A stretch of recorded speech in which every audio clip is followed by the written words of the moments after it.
우리는 하나님의 은혜의 공급이 없이는 단 하루도 살아갈 수가 없습니다. 그래서 맨 처음에 무엇을 위해 기도하라고 그랬어요? 일용할 양식, 일용할 양식을 위해 기도하라고 했어요. 그러니까 늘 일용할 양식이 필요하잖아요. 그것을 주님께서 계속해서 우리에게 공급해 주지 않으면 우리가 살아갈 수가 없는 것입니다. 그런데 계속해서 또 공급받아야 될 은혜가 있는데 그게 뭐냐면 죄사함의 은혜라는 거예요. 그래서 일용할 양식을 구하라고 하신 주님께서 다음으로 죄사함의 은혜를 구해라, 이렇게 우리에게 가르쳐 주셨습니다. 왜 죄사함이 그렇게 우리에게 필요할까요? 왜 죄사함의 은혜가 일용할 양식만큼이나 우리에게 필요한 것일까 하는 것을 우리가 한번 살펴보고 또 이 기도를 또 그 의미를 잘 알고 드리게 될 수 있기를 바랍니다. 자, 126문을 또 큰 소리로 한번 같이 읽겠습니다. 시작. 다섯째 간구는 무엇입니까? 답. 우리가 우리에게 죄 지은 자를 사하여 준 것 같이 우리 죄를 사하여 주옵소서로 이러한 간구입니다. 주의 은혜의 증거가 우리 안에 있어서 우리가 이웃을 용서하기로 굳게 결심하는 것처럼 그리스도의 보혈을 보시사 우리의 모든 죄가와 아직도 우리 안에 있는 부패를 불쌍한 죄인인 우리에게 돌리지 마옵소서 하는 기도라고 했어요. 자, 먼저 우리 죄를 사하여 주옵소서, 우리의 죄를 사하여 주옵소서라는 기도 자체를 한번 생각해 봅시다. 여러분, 우리는 용서받은 사람들 아닙니까? 이미 다 일생의 모든 죄를 예수님께서 십자가에서 다 대속해 주지 않으셨습니까? 이미 다 용서받았는데 왜 매일 우리 죄를 용서해 달라고 기도하라는 것일까요?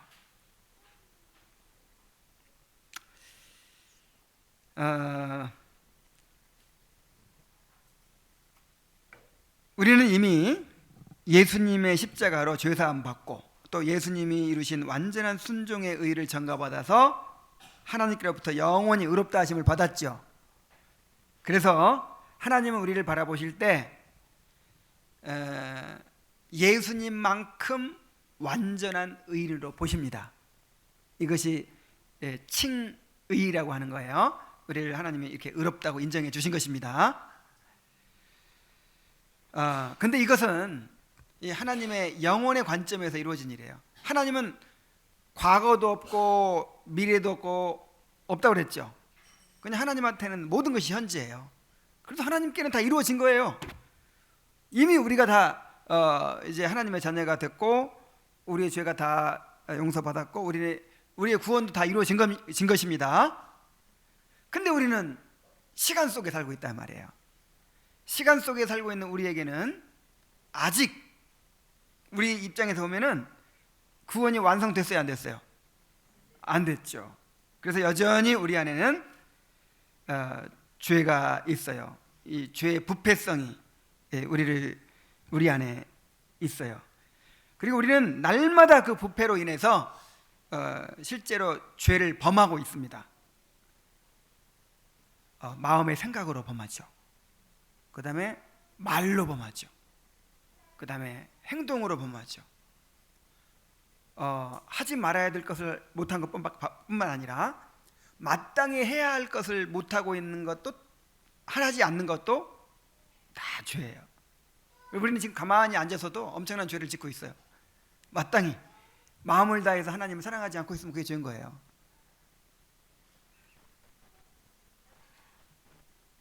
그런데 죄는 반드시 파괴적인 결과를 낳습니다. 일단 죄는 우리의 마음을 더럽혀요. 이제 우리의 부패성으로 인해서 이제 범죄를 하죠. 부패성에서 나온 자범죄가 있죠. 이런 자범죄는 생각으로, 말로, 행동으로 마땅히 해야 할 것을 하지 못한 것으로 끊임없이 짓고 있는 자범죄는 첫째, 우리 마음을 더럽혀요.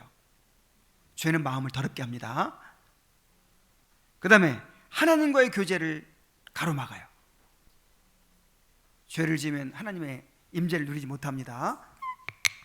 성령이 소멸돼요. 그러니까 성령 소멸이란 말은 성령이 자체가 없어져 버린다는 뜻이 아니라 우리가 성령의 임재를 누리지 못한다는 뜻이에요. 왜냐하면 성령은 거룩한 영이잖아요. 하나님은 거룩하신 분이기 때문에 결코 죄와 함께 있을 수가 없어요. 그래서 죄를 지면 하나님과의 교제가 단절되는 거예요. 그 다음에 모든 관계를 파괴합니다. 여러분, 죄가 있으면요 자동적으로 관계들이 파괴돼요. 관계가 좋던데 그건 죄된 관계예요.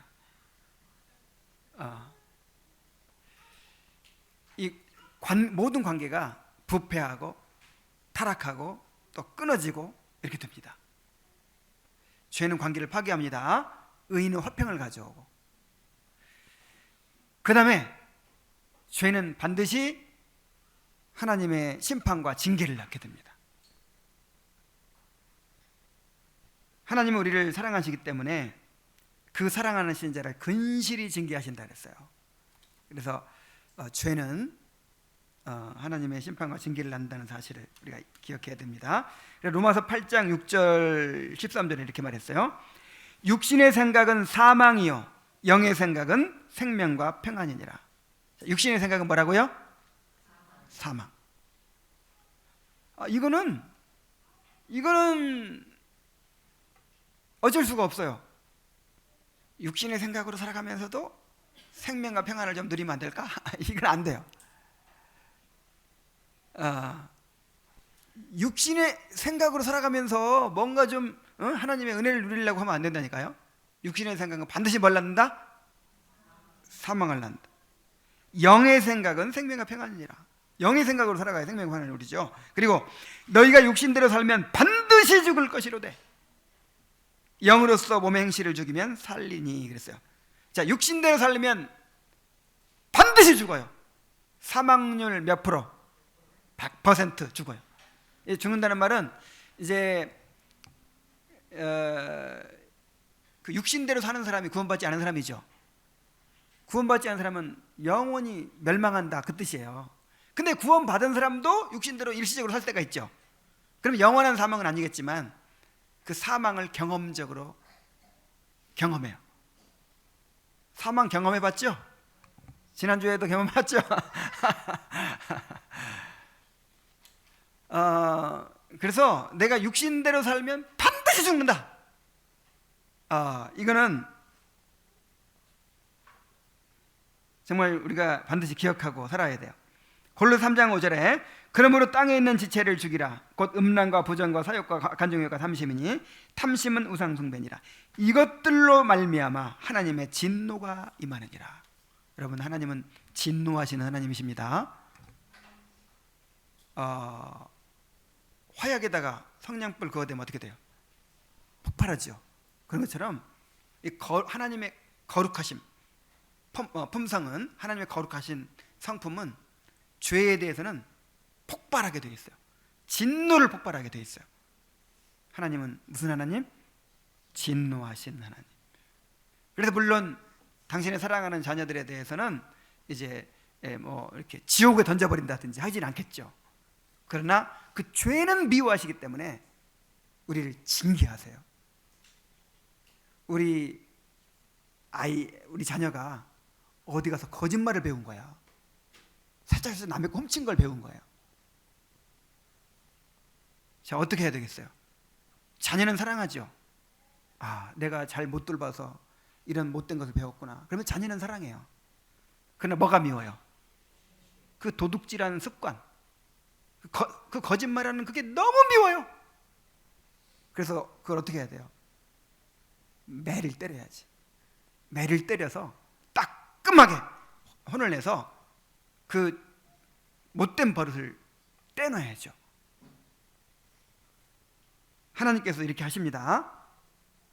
자, 우리 자신에 대해서는 긍휼을 갖고 계시지만 우리가 지는 죄에 대해서는 어떻게 하신다고요? 진노하세요. 진노하세요. 이 죄에 대한 진노는 하나님의 자동적인 성품입니다. 그래서 죄가 이렇게 파괴적인 결과를 낳기 때문에 진정으로 거듭난 자들은 이러한 죄에 대하여 매우 민감하며 큰 고통으로 여깁니다. 사람이 거듭나면요, 죄에 민감해져요. 하나님을 알아가면 알아갈수록 죄에 대해서 더 민감해져요. 왜 그럴까요? 거룩하신 하나님을 만나니까. 그러니까 하나님은 가까이 있지 않을 때는 내가 죄인인지를 잘 몰라요. 그러나 거룩하신 하나님을 대면하고 또 그 하나님을 내 안에 모시고 그 하나님과 더 가까이 하면 할수록 내 죄가 점점 더 크게 느껴지는 거예요. 점점 더.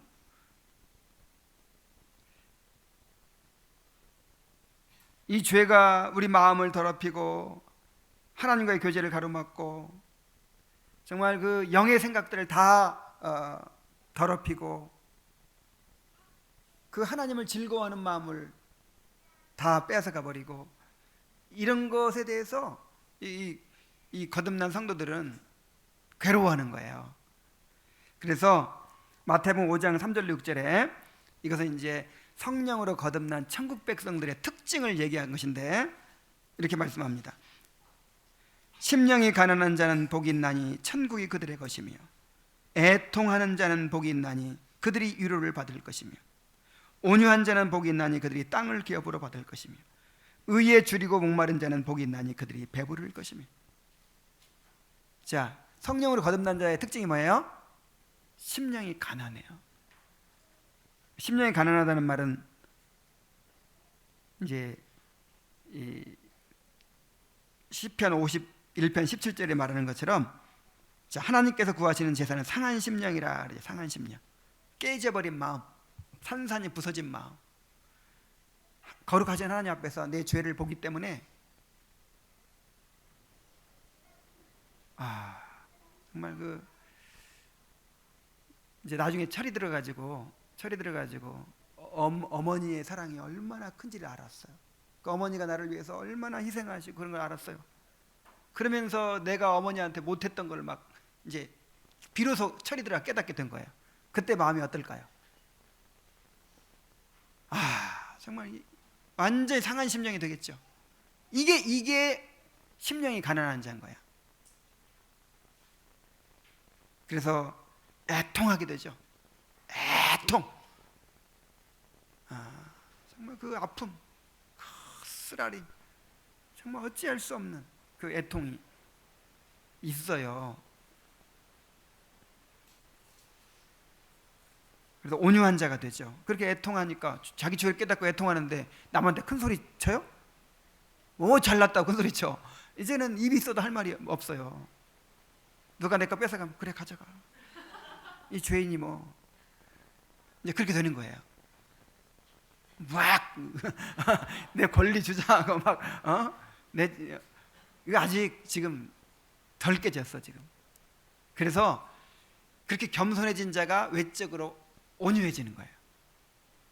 그리고 의에 줄이고 목말라요. 어떻게 하면 내가 이 죄를 벗어버리고 내가 정말 주님께서 기뻐하시는 그런 삶을 살아갈 수 있을까? 그렇게 의에 줄이고 목말라요. 자, 이런 사람들은 복이 있다. 왜? 이런 사람들이 성령으로 거듭난 사람들이니까, 천국 백성이니까. 그래서 날마다 회개하는 삶을 살게 됩니다.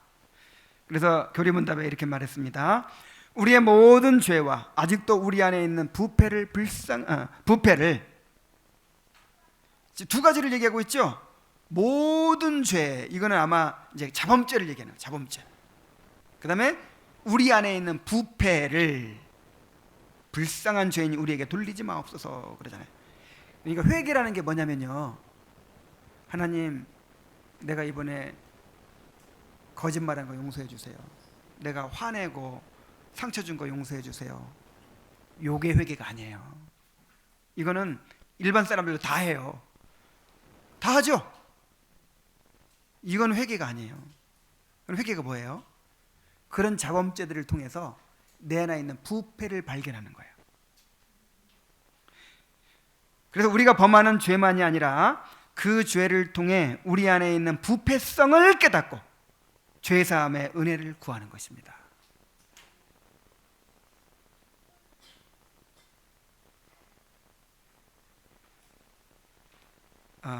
그래서 내가 범한 그런 죄들, 내가 하지 말아야 될 것을 하고 또 해야 될 것을 안 한 그런 죄들을 보면서 그 내 안에 하나님을 사랑함이 없는 거, 철저하게 이기적이고 자기 사랑에 사로잡혀 있고 나의 만족만을 위해 살아가는 거, 또 하나님을 신뢰하지 못하고 내 힘으로 내 집을 세우고 내 성을 지키려고 하는 거, 자기를 부인하지 않고 십자가를 지려고 하지 않는 거, 그 뿌리 깊은 내가 하나님 노릇을 하려고 하는 거, 이런 뿌리 깊은 이 부패성을 우리가 짓는 그런 자범죄들을 통해서 보는 것이죠. 부패를 보는 것이죠. 그래서 슬퍼하고 아파하고, 물론 이제 그 자범죄들로부터 돌이키면서 그런 자기의 부패성을, 그러니까 이런 거예요. 하나님, 내가 이번에 어떻게 하다 보니까 그렇게 죄를 지었는데 이번만 용서해 주세요. 그러면 다음부터는 안 그러겠습니다. 이거 회개가 아니죠. 이 겉으로 지은 그 자범죄만 보면 그렇게 할 수 있어요. 근데 부패성을 보니까 그렇게 할 수 있어요, 없어요? 앞으로 잘할 자신이 있어요, 없어요? 없어요. 그냥 무너져 버린 거예요. 그냥 앞으로 잘하겠습니다 이 말도 할 수가 없어요. 그래, 무너져 버리는 거예요. 그래서 하나님 앞에 그 죄를 슬퍼하면서 아파하면서 나를 긍휼히 여기시고 받아주시도록, 나에 대해 진노하지 마시고 나를 버리지 마시고 성령을 거두지 마시고 주 앞에 나를 쫓아내지 마시고 나를 용서해 주시고 또 내게 그 죄를 이길 수 있는 힘을 주시도록 그렇게 구하는 것이죠.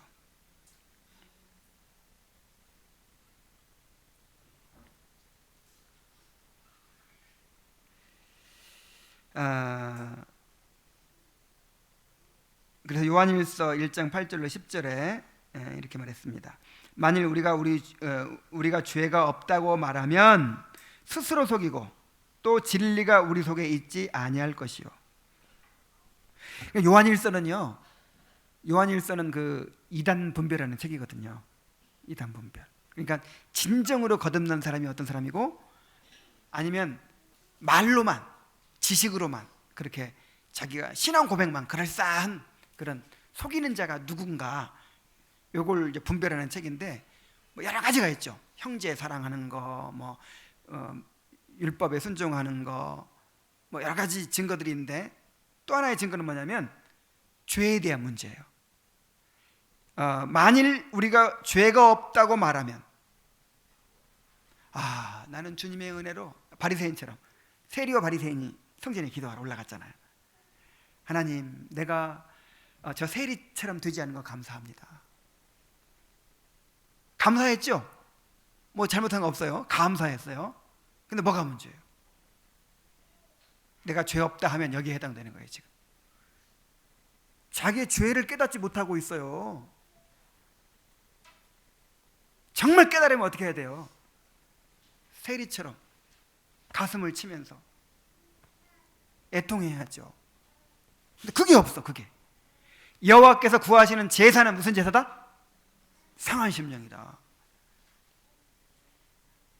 그 전에 어떤 구절이 있어요? 하나님은 제사를 즐겨하지 아니하시나이다. 하나님은 번제를 기뻐하지 아니하시나이다. 여호와께서 구하시는 제사는 상한 심령이라. 그러니까 우리가 오해하는 게 있어요. 오해하는 게. 여러분, 제사 잘 드리면 하나님이 그거 받아 잡수십니까? 그렇게 오해를 하는 거예요. 그렇게 뭐 이스라엘 백성도 마찬가지, 오늘날도 마찬가지예요. 근데 하나님의 영광을 위해 살고 하나님께 충성하고 하나님이 기쁘시게 하고, 이거를 어떻게 생각하냐면, 내가 뭔가를 하나님께 보태드리면, 뭔가 내가 잘해가지고 하나님께 이렇게 도움이 되면 하나님이 아이고 이런 걸 다 주다니, 그러면서 기뻐하신다고 이렇게 생각을 해요. 이스라엘 백성이 그렇게 생각했어요. 그래가지고 최고 좋은 소, 최고 좋은 양을 드리면 내 거 희생해서 드렸으니까 얼마나 좋아하겠어요, 하나님이. 근데 여러분, 제사가요, 누구 좋으라고 드리는 거예요, 제사를? 하나님이 그 고기 잡수시려고 드리라는 거예요? 아니면 우리 자신을 위해 드리라는 거예요? 우리가 하나님께 나아가서 은혜 받을 수 있는 길이 제사예요. 그래서 내가 아끼고 사랑하던 양을, 애완동물처럼 그렇게 아끼고 사랑하던 양을 데리고 와서 내 손으로 죽여요. 양을 누가 잡아요? 제사장이 잡아요? 내가 잡아요? 내가 잡는 거예요. 양은 내가 사랑하던 애완동물처럼 사랑하던 양을 내 손으로 목을 따고 내장을 가르고 죽여요. 막 각을 떠요. 그러면서 뭘 봐야 돼요? 장차 메시아가 이렇게 오셔서 나를 위해서, 내가 이렇게 죽어야 되는데 나를 위해서 이렇게 이제 대속의 제사를 드리시겠구나. 메시아가 생각 안 하더라도 당장 지금 양이 누구 때문에 죽어요? 나 때문에 죽잖아요. 그러니까 이 양을 죽이면서 뭘 봐야 돼요? 내 죄를 봐야지. 상한 심령이 돼야지. 그런데 그런 마음은 없어. 내 죄를 깨닫는 거 없고, 내 양 가장 살찐 비싼 양 갖다 드렸으니까 하나님 요거 받아 먹고 좋아하실 거다, 이렇게 생각한 거예요. 그래서 하나님께서 말씀하시는 거예요. 하나님은 제사를 즐겨 아니하신다. 이거 누가 말한 거예요? 다윗이 깨달은 거예요. 그때야. 밧세바와 동침하고 이제 회개하면서 그때 깨달은 거예요. 하나님은 제사를 즐겨하지 아니하시나니 그렇지 않으면 내가 드렸을 것이라. 하나님은 번제를 기뻐하지 아니하시나이다. 하나님께서, 여호와께서 구하시는 제사는 뭐다? 상한 심령이라. 그래서 이 제물은 단지 그릇이에요, 그릇. 그 제물 속에 뭐가 담겨야 돼요? 상한 심령이라는 진짜 제물이 담겨야 돼요.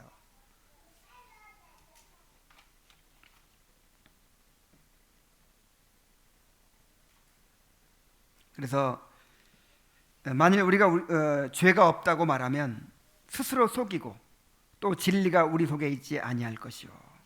자, 죄가 없다고 말합니까, 여러분? 이게 죄를 깊이 깨닫고 회개하는 그런 심령이 없는 사람은요, 나도 모르는 사이에 자기 의를 내세우게 돼 있어요. 내가 말이야 이렇게 살았어. 난 우리 애 키울 때 이렇게 키웠어. 난 이렇게 했어. 그렇죠? 이 거듭나지 못한 모든 사람들의 대화 방식이에요, 이게. 그러니까 뭔가 내가 좀 잘한 거를 얘기하죠. 항상 내가 얼마나 의로운가, 내가 얼마나 잘했나, 얼마나, 이런 걸 자꾸 얘기하죠. 이게 바로 이런 거예요. 죄가 없다고 말하는, 의의를 내세우는 거. 아까 바리새인처럼, 바리새인이 안 한 거 했다고 하는 거 아니에요. 실제로 한 거예요.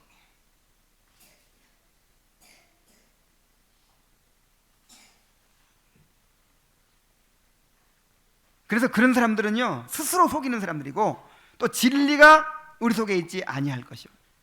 아직 깨닫지 못한 사람이에요. 복음을 모르는 사람이죠. 만일 우리가 우리 죄를 자백하면 저는 미쁘시고 의로우사 우리 죄를 사하시며 우리를 모든 불의에서 깨끗하게 하실 것이요. 만일 우리가 범죄하지 아니하였다 하면 하나님을 거짓말하는 자로 만드는 것이니 또한 그의 말씀이 우리 속에 있지 아니하냐. 자, 하나님을 거짓말하는 자로 만들어요. 야, 어쩌면 그렇게 모든 것이 그렇게 이 제사를 통해서 하나님께 나가게 되었잖아요. 하여간 철저하게 부패하고 그야말로 그런 죄인이라는 전제하에 모든 것이 이루어지죠. 지금 신앙의 모든 것이 이루어지잖아요. 제사도 그렇고 오늘 예배도 그렇고 뭐 무슨 율법이 그렇고 그게 다 의미가 없어져 버려요. 하나님을 거짓말하는 자로 만드는 거예요.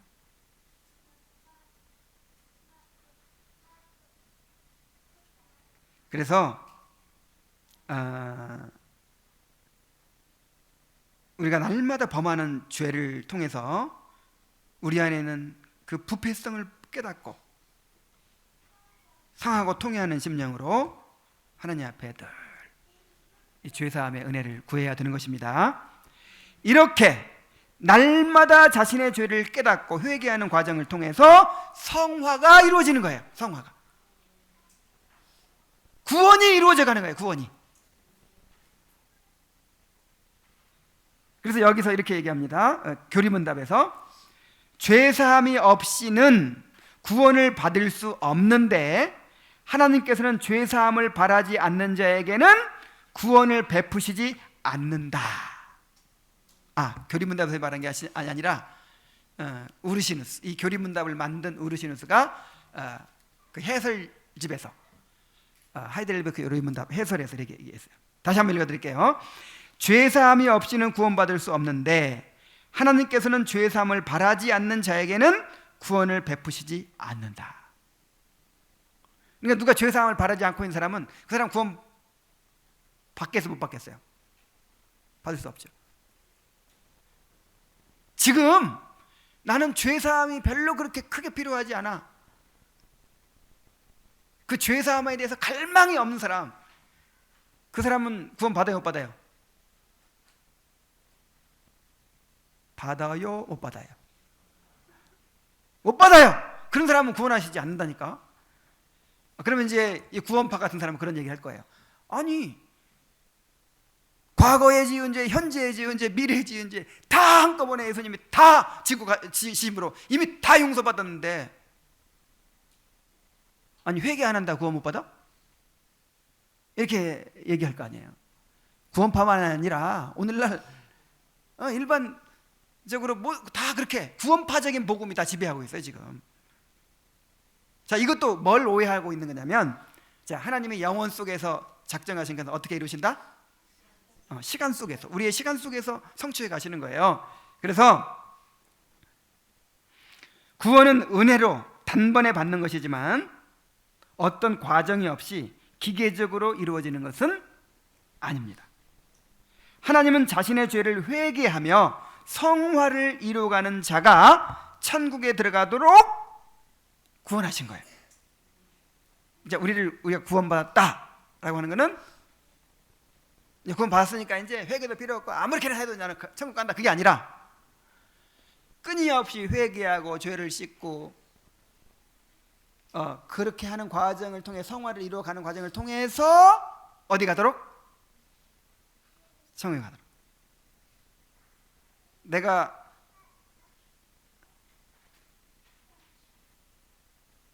거의 실적인 과외 선생이야. 그래서 누구든지 나한테만 오면 100% 서울대 가요. 너는 이제 간 거나 마찬가지야. 자, 그러면 어떤 과정을 통해서 가요? 저절로 가요? 이제는 코피 터지게 공부하게 만들어요. 내가 밤잠 공부하게 만들어 가지고 서울대 가게 해주는 것이지. 하나님은 은혜로 구원해 주십니다. 우리의 구원의 선물을 이미 주셨습니다. 근데 실제 시간 속에 성취되는 것은 우리가 끊임없이 죄와 싸우고 그 죄를 회개하고 죄로부터 깨끗게 되고 이런 과정을 통해서 천국 가게 해주시는 거예요. 그래서 우르시누스의 말이 그 말이에요.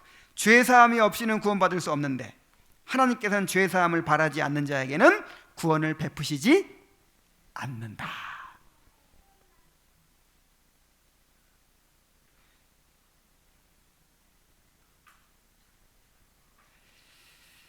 자, 우리가 죄사함을 받는 근거는 그리스도의 보혈의 공로 때문입니다.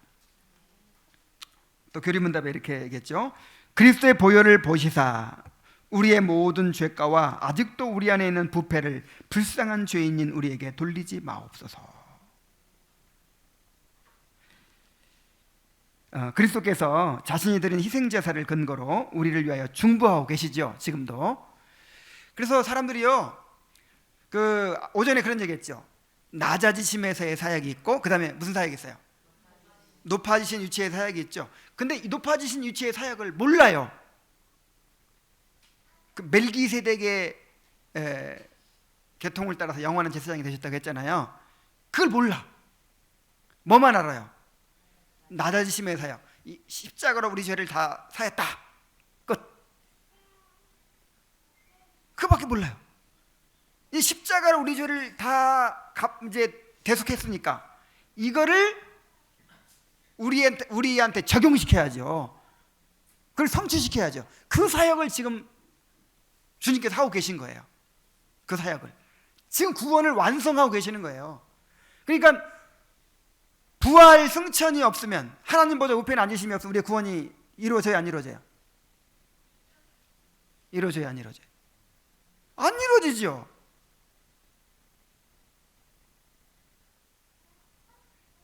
예수님의 사역이 다 끝났어요? 아니면 진행되고 있어요? 진행되고 있어요. 그러니까 자, 예수님은 우리의 양이시죠. 근데 그 양을 잡아서 양으로 하나님께 제사 드리는 제사장이시기도 해요. 그래서 양이 번제단에서 죽으면 그 피를 받아가지고 이제 적용을 시켜야 되는 거예요. 성소에 들어가서 휘장에 뿌리고, 또 대속죄일 날은 그 이 시은소에, 이 속죄소에 뿌림으로써 그때 죄가 사해지는 거예요. 근데 양이 번제단에 딱 죽었어요. 그리고 제사장이 그냥 일을 안 해버렸어. 그럼 어떻게 될까요? 양이 1000마리가 죽었든 10,000마리가 죽었든 백성들의 죄가 그대로 있는 거예요. 양이 죽고 나서 그때부터가 또 큰일이에요. 그 양의 피를 가지고 성소에 들어가서, 지성소에 들어가서 그 핏뿌림을 통해서 비로소 죄가 사해진다는 거니까, 진다니까요. 지금 예수님이 십자가 달려 죽으신 것은 번제단에서 죽으신 거예요. 그리고만 말았으면 구원은 없어요.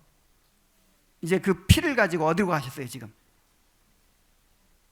하늘 성소. 그러니까 하나님 보좌 우편이 바로 성소예요. 그 하나님이 계신 그 낙원이 바로 성소예요. 그 성소의 모형이 바로 광야의 성막이고 이스라엘 솔로몬의 성전인 거죠. 그래서 지금 주님께서는 그 일을 하고 계신 거예요. 대제사장으로서, 양으로서의 사역은 끝났죠. 양으로서의 사역은 끝나고 이제 대제사장으로서 자기 피를 가지고 이제 우리를 속죄하는 사역을 하고 있는 거예요. 속죄를 성취시키는 사역을 하고 있는 거예요. 그래서 요한일서 2장 1절로 2절에 나의 자녀들아, 내가 이것을 너희에게 쓰면 너희로 죄를 범하지 않게 하려 함이라. 만일 누가 죄를 범하여도 아버지 앞에서 우리에게 대언자가 있으니 곧 의로우신 예수 그리스도시라. 그는 우리 죄를 위한 화목제물이니 우리만 위할 뿐 아니요 온 세상의 죄를 위하심이라 그랬어요. 그래서 지금 우리의 구원을 완성하고 계십니다. 성취시키고 계십니다. 우리는 끊임없이 죄를 회개하고 그렇게 성화를 이루어가는 것이죠.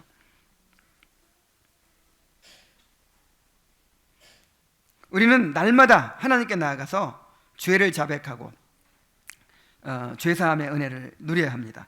히브리서 4장 16절에 그러므로 우리는 긍휼하심을 받고 때를 따라 돕는 은혜를 얻기 위하여 은혜의 보좌 앞에 담대히 나아갈 것이니라. 긍휼하심을 받고 때를 따라 돕는 은혜를 얻기 위하여 은혜의 보좌 앞에 어떻게 나가라? 담대히 나가라. 왜냐하면 이미 우리 죄를 위한 화목 제물이 되셨고, 그리고 예수님이 대제사장으로서 우리를 위해 지금 중보 사역을 하고 계시니까 그것을 근거로 우리는 담대히 나갈 수 있는 거죠.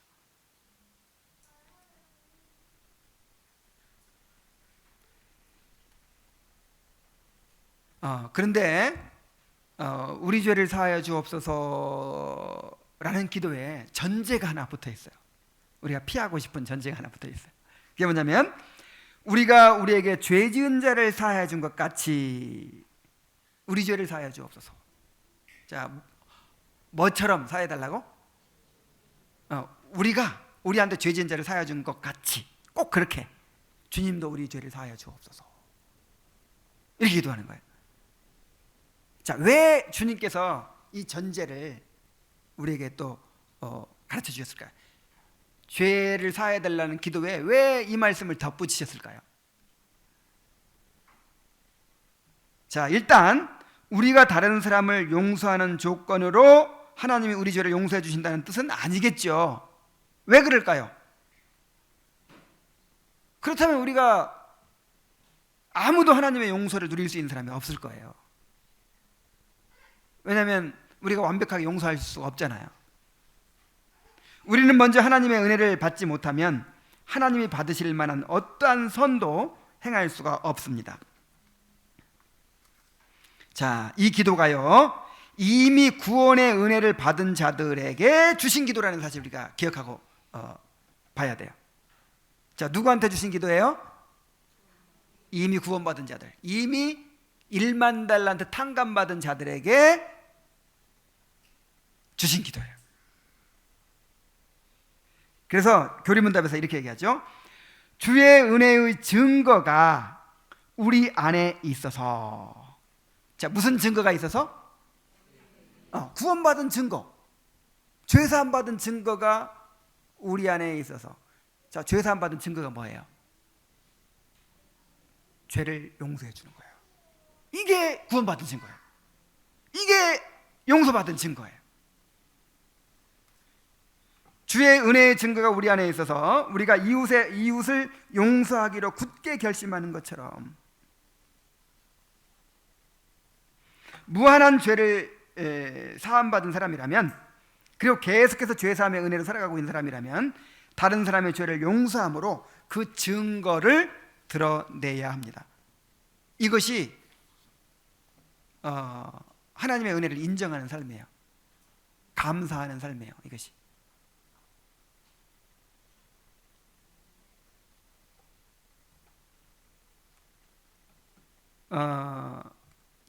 여러분 구원 받았습니까? 무한한 죄를 용서받았습니까? 그것을 내가 이렇게 은혜 받았습니다, 하나님 나를 이렇게 사랑하셨습니다, 이거를 드러내야겠죠. 받았으면 받은 척이라도 해야지, 그죠? 근데 그게 뭐라고요? 다른 사람을 용서하는 것으로 나타나는 거예요. 용서하는 것으로. 마태복음 18장 33절에 내가 너를 불쌍히 여김과 같이 너도 내 동료를 불쌍히 여김이 마땅치 아니하냐. 이거 누구한테 한 말이에요? 왕이 1만 달란트 탕감받은 자에게 한 말이에요.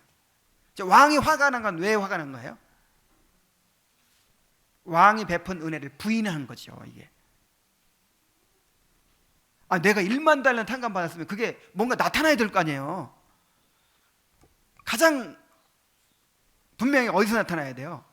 1만 달란트 탕감 받았으니까 500데나리온 그 푼돈 빚진 거 괜찮아 이렇게 나타나야지. 근데 그거를 탕감 안 해주고 그거를 기어이 받으려고 감옥에 친구를 쳐넣은 거예요. 그러니까 보람이 있어요, 없어요? 왕이 완전히 왕에게 받은 그 은혜를 부인하는 것이 되는 거예요. 나는 안 받았어. 어떤 놈이 나한테 아무것도 준 것도 없어. 이런 거나 똑같아요. 자, 에베소 4장 32절에 서로 친절하게 하며 불쌍히 여기며 서로 용서하기를 하나님이 그리스도 안에서 너희를 용서하신 것 같이 하라 그랬어요. 그러니까 우리한테 용서하라고 할 때 이미 용서받았으니까 그것을 근거로 용서하라는 거예요. 우리가 얼마큼 용서받았죠? 1만 달란트 용서받았죠. 그러니까 지옥에서 영원히 형벌받을 것을 용서받은 거예요. 그러면 징역 1년 정도 나한테 죄진 건 어떻게 해줘야 돼요? 용서해 줘야지. 나는 영원히 지옥 형벌받을 거 용서받았으니까. 골로새 3장 13절 누가 누구에게 불만이 있거든 서로 용납하여 피차 용서하되 주께서 너희를 용서하신 것 같이 그리하고. 우리가 이렇게 하지 않으면 하나님께로부터 받은 은혜를 부인하는 것이 된다. 자, 기독교 강요에서 기독교 강요 주기도문 강해에서 칼빈이 얘기했던 거 여기 지금 나와 주보에 있나요? 자, 읽어볼게요.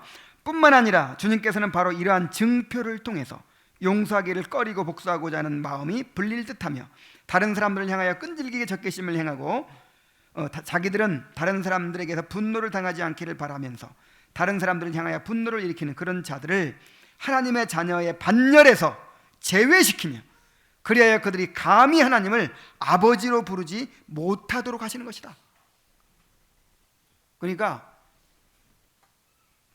뭐 예수님 믿는다고 하면서 자기는 뭐 죄사함 받았고 뭐 영원히 뭐 지옥에서 건진 받았고 뭐 자기는 하나님의 자녀고 이러면서 다른 사람 용서하려고 하지 않는 거예요. 이런 사람은 하나님 아버지로 부를 자격이 있다 없다?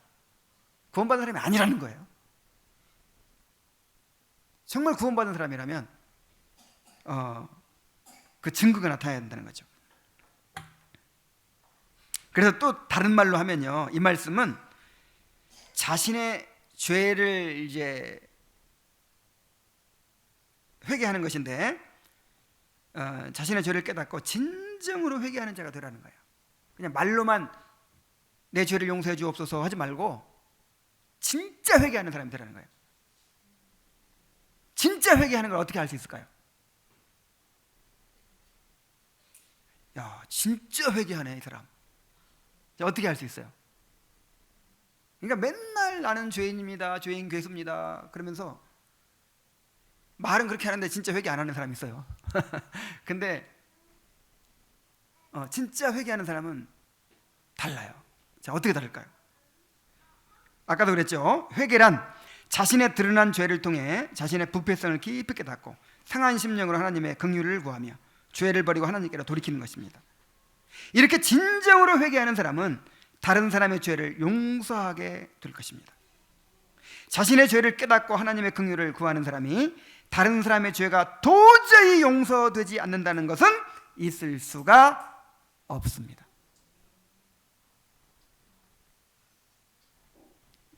자, 맞는 말이에요? 내 죄가 너무 큰 거예요. 내 죄가 죄인의 괴수가 된 거예요. 그래가지고 너무너무 큰 죄를 깨달았어요. 그래서 정말 이것을 위해서 하나님 앞에 긍휼을 구해요. 근데 다른 사람이 나한테 죄 지은 것이 있어. 난 죽어도 용서 안 돼. 나는 용서 못 해. 자, 이럴 수 있어요? 그건 아직 자기 죄를 덜 본 거죠. 진정으로 회개하지 않은 거예요.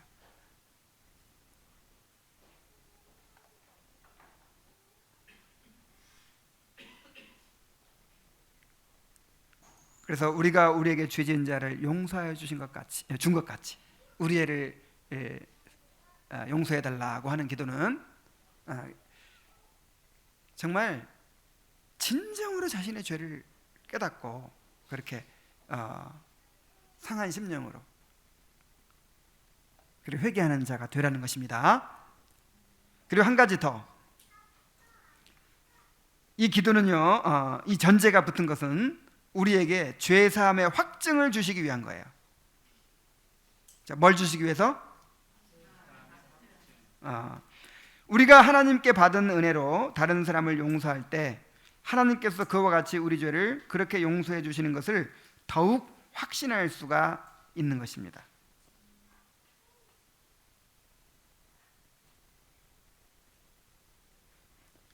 자, 이게 무슨 논리예요? 그러니까 먼저 내가 하나님께 용서받으면 또 다른 사람을 용서해 줄 수 있죠. 근데 다른 사람을 용서해 주는 걸 통해서 또 하나님의 용서를 더욱 누릴 수 있다 이 말이에요. 이게 뭐예요? 이게 막 순환 논법 비슷한 거예요. 하나님의 사랑을 받아야 다른 사람 사랑할 수 있죠. 그러면 하나님의 사랑이 막 내 마음에 넘칠 때까지 기다려요? 그게 아니고 이미 받았잖아. 이미 자, 우리는 이미 받은 사람들입니다. 성령 받았잖아 이미. 그러니까 주셨다고 믿고. 주셨어요 안 주셨어요? 받았으면 받았다고 해요. 믿고 사랑해요. 사랑하면 그 사랑한 것 때문에 하나님의 사랑을 더 풍성히 누리게 되는 거예요. 더 풍성히 누리니까 또 사랑할 수 있어. 또 사랑했더니 더 풍성히 누려. 이렇게 되는 거예요. 내가 안 사랑했더니 나가는 걸 막아버렸더니 들어오는 것도 막히네. 들어오지. 안 들어오니까 못 줘. 안 주니까 더 안 들어와. 더 안 들어오니까 더 못 줘. 그래서 일단 여러분, 하나님의 사랑을 많이 누리기를 원하십니까? 용서를 누리기 원하십니까? 그러면요, 먼저 사랑하세요. 용서하세요. 아니, 이거는 믿지 않는 사람들은 해당 안 돼요. 이미 받았잖아요. 이미 거듭났잖아요. 이미 구원 받았잖아요. 그러니까 할 수 있는 거예요.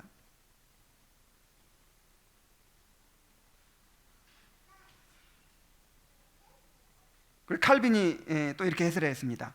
하나님께서는 이 말씀을 덧붙이심으로써 우리가 모든 분노와 질투와 복수심을 마음에서 다 털어내고 깨끗하게 하여 다른 사람을 용서할 때에 우리가 그렇게 용서했다는 의식이 확실하듯이 그와 마찬가지로 우리의 죄의 용서도 그만큼 확실하다는 하나의 증표를 주시고자 하신 것입니다. 그러니까 다른 말로 하면요, 용서하면 용서를 그만큼 누려요. 근데 용서하지 않으면, 자, 용서하지 않는 사람이 하나님의 용서의 은혜를 누릴 수 있어요, 없어요? 확신이 없네. 자, 내가 다른 사람 용서하지 않으면서 하나님 나를 용서해 주셨구나. 하나님 나를 이렇게 용서해 주시는구나 하고 그 하나님의 용서를 누릴 수 있어요, 없어요? 없어요. 이건 내 말이 아니에요. 우리 한번 찾아봅시다. 마태복음 6장. 이게 얼마나 중요하면요, 주기도문 가르쳐 주시고 나서 나중에 그것만 따로 반복해요. 한번 보세요. 주기도문이 13절에 끝나죠. 14절 15절을 다 같이 읽겠습니다. 자, 시작. 너희가 사람의 잘못을 용서하지 아니하면 너희 아버지께서도 너희 잘못을 용서하지 아니하시리. 그런가요? 네, 14절 15절. 너희가 사람의 잘못을 용서하면 너희 하늘 아버지께서도 너희 잘못을 용서하시리니 너희가 사람의 잘못을 용서하지 아니하면 너희 아버지께서도 너희 잘못을 용서하지 아니하시리라.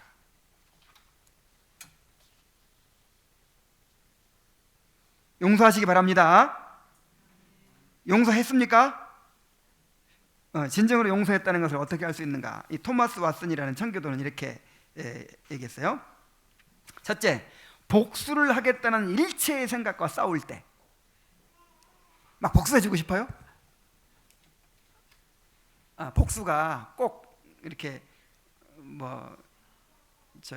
중국 영화에 나오는 그런 복수 아니라도 너 전화 안 했지? 내가 하나 봐라. 이게 복수예요. 이게 나한테 인사 안 하네. 그럼 나도 인사 안 해. 이게 복수인 거예요. 이게 나 그렇게 했지? 두고 보자. 이게 복수예요. 근데 이거를 안 하려고 하는 거예요. 싸우는 거예요. 그런 마음이 일어날 때마다 회개하고 그거를 버리려고 하는 거예요. 그게 용서입니다. 두 번째로는 해를 끼친 사람에게 보복으로 갚지 않을 때, 실제로 그렇게 보복으로 갚지 않아야 용서해요.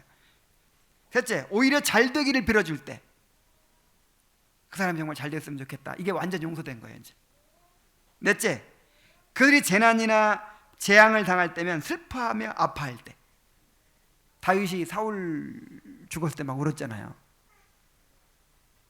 그들을 위해 기도할 때, 그들과 화해를 이루려 노력할 때, 그들에게 도움이 되려고 애쓸 때, 이게 이제 용서된 상태죠. 물론 항상 원리와 우리 실제는 다릅니다. 우리는 죄가 있기 때문에 그렇게 된 것 같은데 또 다시 맑은 날이었다가 다시 구름이 다시 싹 그럼 그럴 때마다 또 은혜를 구하고 용서하는 거예요. 회개하고, 그리고 용서할 수 있도록 해달라고 기도하고. 그래서 순종이 중요해요. 순종이. 우리 아이들이 싸울 때 우리 혜원이랑 지원이랑 싸웠어요. 그러면 막 둘 다 씩씩거리고 있을 때 엄마가 그러죠. 나 빨리 언니한테 잘못했다고 해. 아니면 혹은 이제 언니한테 너 동생한테 잘못했다고 해. 그럼 어떻게 해야 돼요? 아직은 씩씩거리고 있지만 아직 내 마음에 허락질 않아요. 완전히 감정이 처리되고 나서 진심으로 할게요. 자, 그럼 어떻게 해야 돼요? 뒤지게 맞아야 돼요. 잘못했다고 해. 그러면 그냥 순종해야 돼. 내가 잘못했어 하면서 안아줘. 그러면 안아줘야 돼요. 그러다 보면 어떻게 돼요?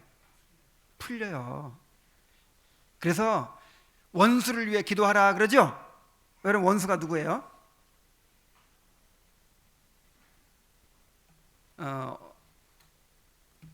아내가 아파가지고 교회를 못 갔는데 남편만 교회 갔다 왔어요.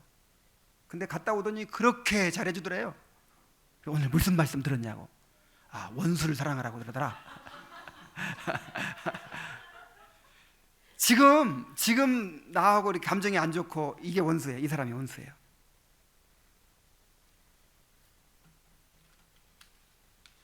그래서 원수를 사랑하라고 그러죠. 원수를 위해 기도하라 그러죠. 그러니까 순종해서 행동을 하는 거예요. 그냥 원수를 위해 기도해봐요. 기도하고, 또 원수가 목마를 때 물을 주라고 하잖아요. 굶주릴 때 밥 사주라고 하잖아요. 그렇게 해보세요 한번. 그러면서 하나님의 은혜를 구하세요. 그러면 용서가 돼야 안 돼요? 돼요. 아니, 되든 안 되든 순종하란 말이에요. 순종. 그게 용서예요. 깔끔하게 그냥 이 원리대로 그냥 딱 칼로 잘라듯이 안 되더라도 그렇게 하려고 손을 내밀고 순종할 때, 순종하려고 하는 그 자체가 벌써 용서하는 거죠. 그리고 중요한 거 한 가지 더 말씀드리면, 우리가 우리에게 죄 지은 자를 사하여 준 것 같이 우리 죄를 사하여 주옵시고. 자, 우리가 우리에게 죄 지은 자를 사하여 준 것 같이라고 전제를 주신 것은 우리가 날마다 서로를 용서하며 살아야 한다는 것을 말씀하신 것입니다. 성경에 있는 모든 명령은요, 대부분 공동체에 주신 명령이에요. 그래서 우리가 성경을 자세히 보면요, 의외로 전도해라, 교회를 어떻게 부흥시켜라, 이런 거 없어. 의외로 없어요. 물론 전도도 해야겠지. 근데 그런 명령 없다니까요. 바울 서신의 그 명령들을 쭉 보세요. 일에 대한 명령 거의 없어요. 대부분 어떤 명령이에요? 공동체 생활에 대한 명령이에요. 그리고 모든 명령이 다 누구한테 실천하라는 거예요? 이 공동체 안에서 실천하라는 거예요. 어디 양로원 간다니면 고아원 다니면서 실천하는 거 아니에요. 여러분, 이걸 잘 생각하셔야 돼요. 모든 명령이 다 누구한테 실천하는 거라고요? 공동체 안에서. 그리고 나서 여러분, 주님의 양떼가 여기만 있습니까? 바깥에도 있습니까? 아직 우리에 들지 않은 양이 있어요. 우리가 몰라요. 누가 택한 백성인지 안 택한 백성인지 몰라요. 그래서 모든 사람을 사랑하고 모든 사람에게 선을 베풀어야 돼요. 그런데 이미 하나님의 백성으로 딱 세례받고 들어온 사람들, 이 사람들이 우선순위란 말이에요. 이 사람들에게 사랑을 베풀고 이 사람들에게 실천하고 이 사람들을 사랑하는, 내 이웃을 내 몸과 사랑하는 거예요.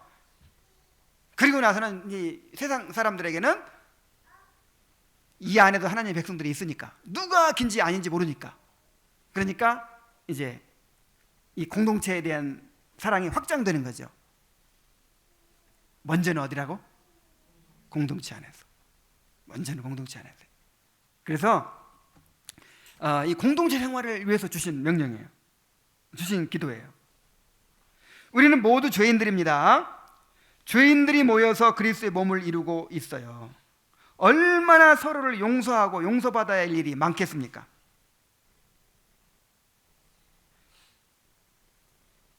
내가 그렇게 사랑하고 좋아하는 사람 만나서 결혼하면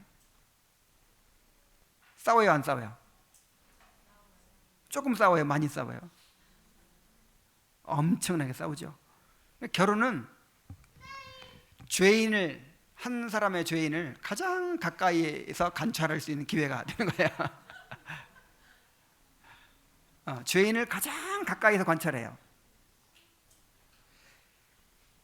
그런데 이 가정을 확장하면 공동체입니다. 교회. 이 교회야말로 죄인을 가장 가까이에서 관찰할 수 있는 거예요. 그러니까 여러분 정말 하나 되라 그래가지고 하나 되려고 해보니까 어때요?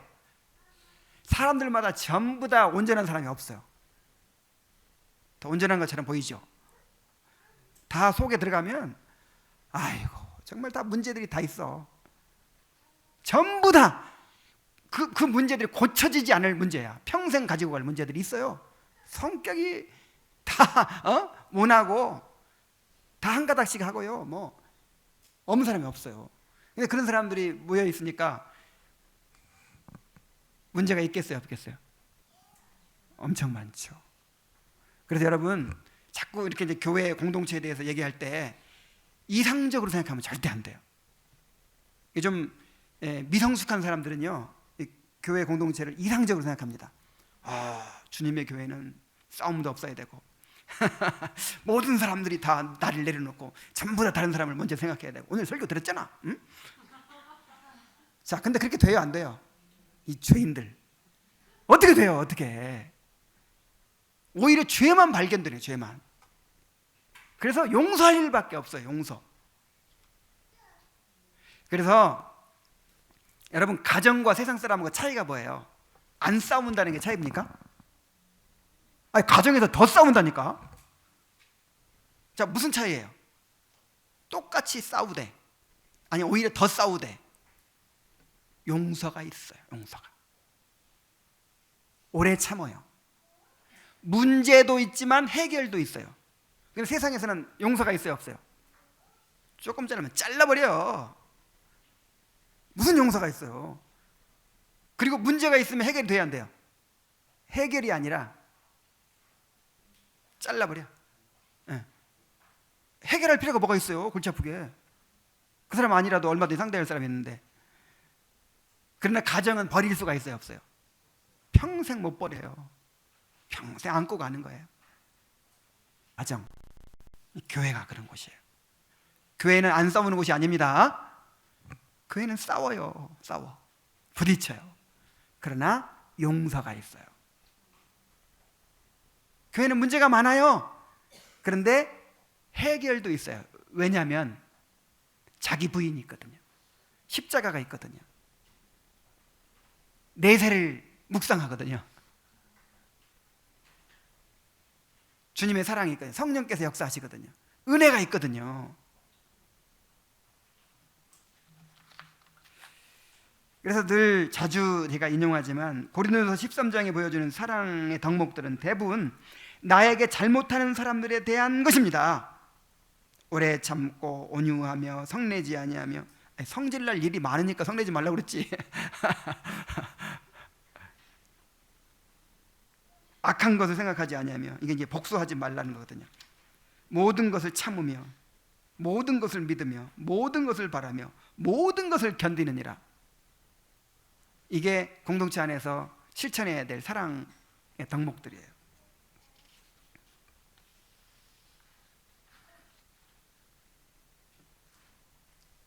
그래서 교회는 용서의 공동체입니다. 무슨 공동체? 용서의 공동체. 교회의 하나됨은 용서를 통해 하나가 되는 것입니다. 서로 용서하는 것을 통해서 또 용서받는 것을 통해서 하나님의 용서를 경험하고 그리스도의 형상으로 빚어져 갈 수가 있는 것입니다. 그래서 이번에 새로 결혼한 우리 신부가 이 결혼 예비 그 공부를 할 때 그렇게 은혜를 받았대요. 근데 뭐에 은혜를 받았냐면 부부는 주님께로부터 받은 칭의의 은혜를 흘려보내는 곳이다. 하도 죄가 많다 보니까 거기에 은혜를 받아가지고 뭐 좋은 사람끼리 만나서 그냥 뭐 서로 뭐 이렇게 이게 아니에요. 이 부부 관계는 무슨 관계다? 하나님께로부터 칭의의 은혜를 흘려보내는 거죠. 그래서 자기 죄를 깨닫는 것부터 시작해야 된다는 거예요. 그러니까 좋은 부부가 되려면 내 죄를 깨닫는 것부터 시작해야 돼요. 그래서 내가 늘 하나님께 이 칭의의 은혜를 받아요. 근데 남편의 부족한 부분이 막 보이죠. 그럼 내가 받은 칭의의 은혜를 어떻게 한다고요? 흘려보내요. 이게 부부 관계라는 거예요. 교회가 그렇습니다. 교회가 우리가 받은 칭의의 은혜를 흘려보내는 것이 바로 교회입니다. 자, 이제 말씀을 맺을게요. 우리 안에는 여전히 죄의 오염이 남아있고 날마다 죄를 범하며 삽니다. 그러므로 날마다 자신의 죄를 회개하며 하나님의 용서를 구해야 합니다. 또한 하나님께 받은 용서의 은혜로 다른 사람을 용서해야 합니다. 그래서 주님께서 우리가 우리에게 죄 지은 자를 사하여 준 것 같이 우리 죄를 사하여 주옵소서라고 하는 기도를 가르쳐 주신 것입니다. 우리 다 같이 기도하겠습니다.